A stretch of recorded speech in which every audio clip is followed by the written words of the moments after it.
राजीनामा द्या, राजीनामा द्या, राजीनामा द्या, राजीनामा द्या. झोपलेल्या प्रशासनाचं करायचं काय? प्रशासनाचं करायचं काय? राजीनामा द्या, राजीनामा द्या. छत्रपती शिवाजी महाराज की जय. आमच्या मागण्या मान्य करा.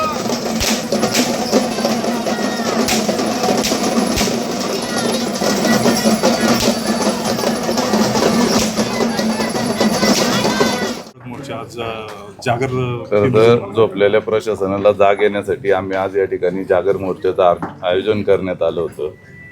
पुनवडे येथील जो सर्वे नंबर 38 पैकी 44 पैकी काही जागा ही शाळेसाठी आरक्षित होती.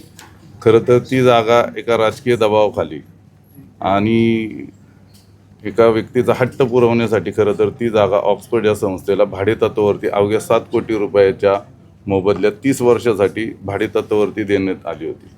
खरं तर ज्यावेळेस जीबीमध्ये हा ठराव मांडण्यात आला त्यावेळेस तेथील आमचे जे स्थानिक नगरसेवक आहेत त्यांनी काही उपसूचना दिल्या.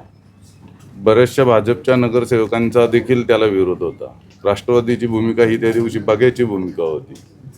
परंतु असं सर्व असताना देखील सुद्धा तो विषय दप्तरी दाखल होण्याऐवजी तो विषय मंजूर करण्यात आला. एकंदरीत तुम्ही पत्रव्यवहार देखील आयुक्तांना केला. आम्ही त्याच्या अगोदर पत्रकारांद्वारे आम्ही माध्यमांद्वारे सांगितलं होतं की जर हा विषय मंजूर करण्यात आला तर निश्चितच या विषयाच्या विरोधात शिवसेना आक्रमक भूमिका घेईल आणि त्यानुसार आम्ही आज जर जे अधिकार आता आयुक्त साहेबांना तर त्यांच्या अधिकारांची जाण करून देण्यासाठी म्हणजे झोपलेल्या सर्व अधिकाऱ्यांना जाग येण्यासाठी आम्ही आज या ठिकाणी जागर मोर्चाचं आयोजन केलं होतं. आता ही मागणी मान्यच नाही झाली तर इथून पुढची भूमिका काय असणार आहे? जर हे सर्व विरोध डावलून देखील सुद्धा जर आयुक्तांनी मनमानी कारभार केला तर ह्याच्या विरुद्ध निश्चितच आम्ही आमच्या वरिष्ठांकडं जर हा पूर्ण प्रकार मांडू. त्यांच्यामार्फत आम्ही हाऊसमध्ये आता जे पावसाळी अधिवेशन चालू होईल तिथे देखील हा प्रकार मांडण्याचा आम्ही वरिष्ठांथ्रू घाट घालू आणि ह्या सर्व प्रक्रियेनंतर सुद्धा जर हे पासच होत असेल तर आम्ही न्यायालयीन लढाई लढायला सक्षम आहोत.